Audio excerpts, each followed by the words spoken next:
Hey guys, welcome to a battle report between Eldar and Orcs, the mighty Orcs, against the jewellery, tight armour loving Eldar. Not saying anything there. Anyway, I have to collect a more manly army, I think. So Ross is playing the Orcs. Ross, if you wouldn't mind just kind of telling us what's in your army first, please. Okay, here I have a truck with a unit of 8 knobs with a pain boy in it. I have my battle wagon with a zap gun and another unit of 8 knobs with a war boss. A unit of 8 looters. And in here, which you can't see, are 2 units of 12 boys, and then my elite unit of 10 knobs with a pain boy here in the middle. Thank you, Ross. I'm starting to hate your bikers as much as Belial now at this stage. So in my army, I have a Wraith Knight here, standing on top of a building. I have 3 squads of 6 jet bikes with 2 shuriken cannons in each. I have 2 fire prisms, another one here. I've taken an Aegis defence line with 10 fire dragons and Feldrad Multeron. It's my Saim Hann Eldar, although he's only a generic Farseer. I've taken a Seer Council as well. So I've got 5 warlocks. They've all got singing spears, even though there's not modelled on them, and I have a Farseer as well. So in terms of psychic powers, I got Fortune, Doom and Guide on the jet bike Seer, and I got Prescience, Doom and Guide on the Eldrad model.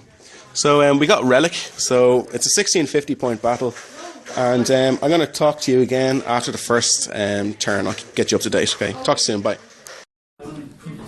Okay, so we're at the end of Ross's turn 1. I failed to seize the initiative, so Ross has basically moved everything up front. He's turbo boosted his bikes really far up near my deployment zone, turbo boosted the truck through the building there, and parked right in front of his orc boys, or knobs, that are just after grabbing the relic, which was right here, and they're running back there.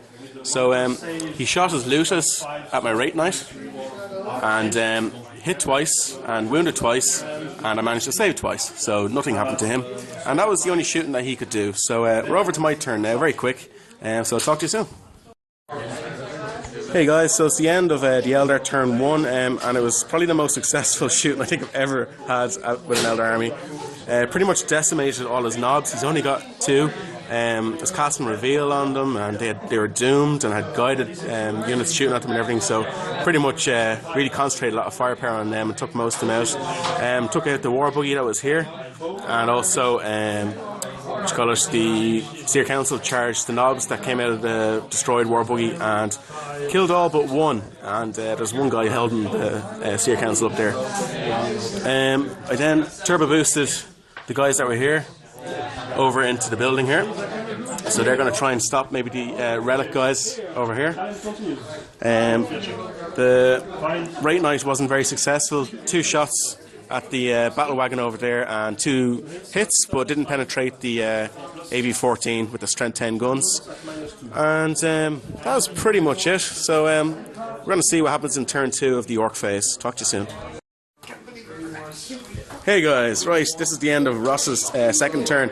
Wow, his assault phase was nearly as good as my shooting phase. He charged in to the combat where the Seer Council and the Farseer were here. He charged in with the 3 knob bikers, his war boss and a load of knobs, were they? And was there anything else in that? No. And that was enough basically to wipe out the Seer Council, except for the Farseer who suffered a wound and she's legging it. So there she is there, and more than likely she'll probably run off the table next turn. So here's his guys, and they have the relic, and they're going to try and get into the vehicle, I think, next turn and drive. And they can only move 6 inches anyway, but try and get the AV-14 protection, let's say, from that and try and get off the table.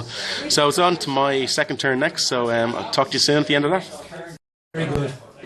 Alright guys, we're at the end of my turn 2. It's pretty mental. Basically, well, I suppose the bikers are gone, the battle wagon's gone.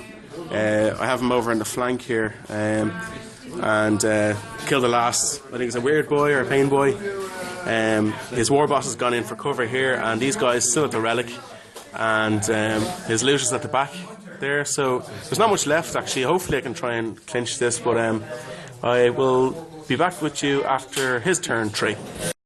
Alright guys, so we're at the end of Ross's turn, and as per usual, but in true orc style, we had a bit of a brawl here in the middle. So the orc war boss ran out of the building there and charged the Dire Avengers and the Farseer. So the war boss challenged challenged me, so I took out my Exarch, caused a wound on the war boss, but then he killed the Exarch. And that was pretty much it. So it ended up I winning the combat, but he made his leadership role. So it might come up to my turn next. I've got to stop these guys with the relic. So that's pretty much it. So I'll talk to you after my turn. Alright guys, it's the end of my turn now, and more carnage in the middle here. The war boss challenged the Farseer, which was the Eldar model, and crushed him with his Power Claw, although Eldar did do a wound on him, or, well, not Eldar, the Farseer. And then, basically, he killed 2 more Dire Avengers, so I lost the combat. I needed a 4 on 2d6, and I got it, so we're staying in combat. Over here, his boys who were holding onto the relic, they fled. A lot of them were killed. So the relic is lying there on the ground for someone to pick up. And another squad over behind the rune there ran off the table after taking a lot of casualties. So all that he has left really is the few guys that are running there, the loot is in the building, and the guys in combat here. So we'll see what happens after next turn's your turn 3, is it? Alright, talk to you soon guys. Okay, so at the end of Ross's turn 4, and his war boss and knobs absolutely decimated the Dire Avengers and the jet bikes here, so that's unfortunate. And then his looters over here, they shot at the jet bikes that were here and wiped them off, so not entirely useless anyway. So over to my turn 4 now. It should end now, so talk to you soon. Alright guys, that's the end. I managed to wipe out his looters over here with the Prism and the 2 jet bikes, and also a little bit of help from the Ballistic Skill 2 quad gun here. And then the Wraith Knight and the Prism Cannon, or the Fire Prism, managed to take out his war boss, who failed a lookout sir, got a 1, and yeah, the Prism Cannon just kind of basically vaporised them. And they're finished off then, the last 2 knobs. So that's it. It was a table in the end, but it was a lot closer than it might seem. So thanks again, Ross. Great game, and stay tuned, guys. Bye bye.